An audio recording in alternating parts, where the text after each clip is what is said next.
Hello, my name is Alec and this is my co-worker Alessandra. We are PhD students at the University of Lleida and the Biomedical Research Institute of Lleida in Spain, part of the chicken stress program. We are studying amygdala in chicken and its involvement in the stress response to improve the welfare of these animals. Thank you.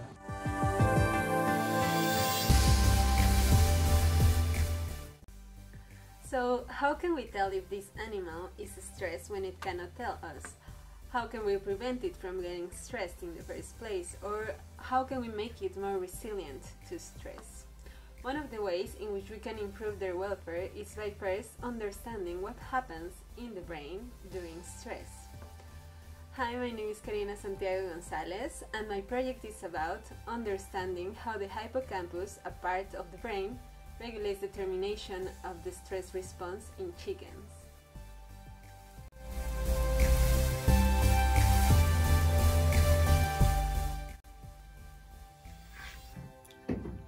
Hi, my background is data science, and for me I'm trying to look at predicting stress sensitivity in a different way. So what actually I'm doing is I have data which is includes genetics, incubation and rating, and then I want to apply some machine learning models on this data to see if I can identify some patterns that are related to welfare, health and production in laying hens.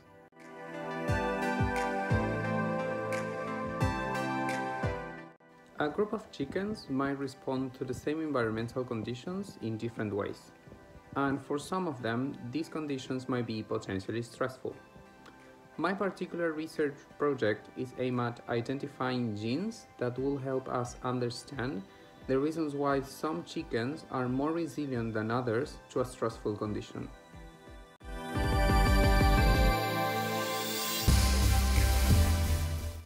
One of the biggest welfare issues in poultry systems is the fodder packing, and to tackle that we really need to increase our knowledge and do more basic research on the mechanisms of stress. And to do this, I have this very cool setup of green lights during incubation on two different strains.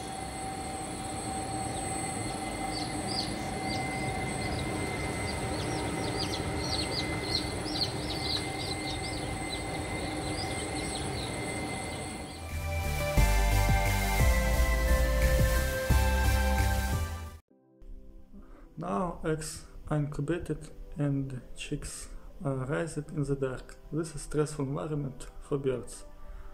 This disrupts their circadian rhythms and hormonal balance.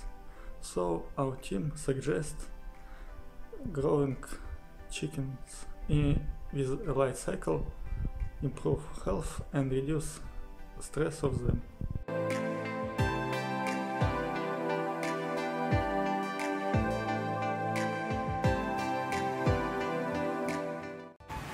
An important welfare issue facing free-range and organic hens in particular is poor range use, where at any given time only few hens will be found outside, and those that are outside won't go very far from the house. This can have negative consequences on their welfare, and also means they're missing out on the positive welfare opportunities of an outdoor system. One of the things I'm hoping to show is how a high-quality tree-covered range enriched with insect larvae can encourage hens to make better use of their range, leading to happier, higher welfare outdoor hens.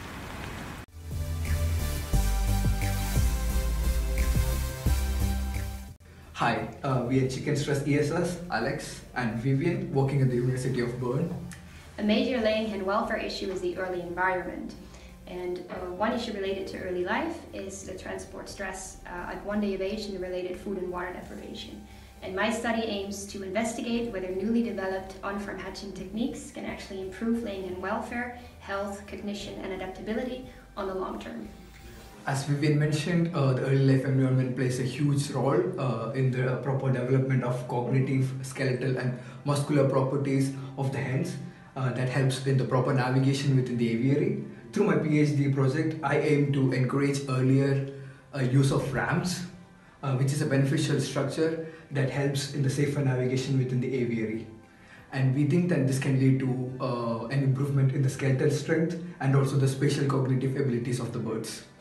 Thanks.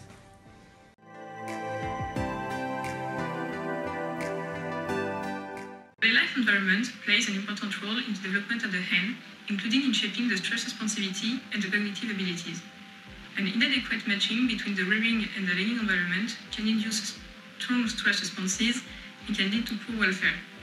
A better understanding of how the interaction between the rearing and the laying environment influences the stress responsivity, the fearfulness, and the cognitive abilities can improve our knowledge on hen's welfare and can lead to better flock management.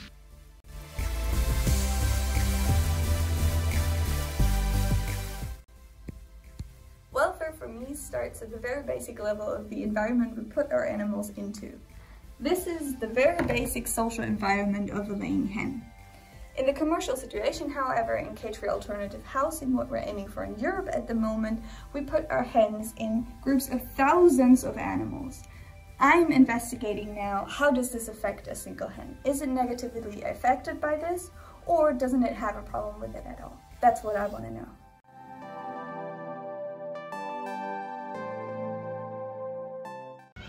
Every year, 60 billion chickens are used in poultry industry for human consumption. My objective is to improve their life conditions.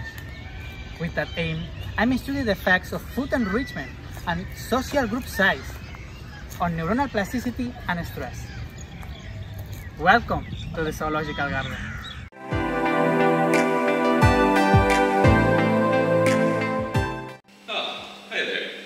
Me and her were just discussing what makes her and her friends particularly stressed out, and we've come to the conclusion that we think it's got to be the size of the egg industry. A greater demand for eggs requires greater numbers of birds. Now, much like you or I, when we get stressed, we suffer in our physical and emotional health. These guys do as well, but they also start producing less eggs, which is not very good. And so that's why with my project, I intend to use sleep behavior as an indicator of stress, and then to develop broader ways of detecting stress in larger flocks.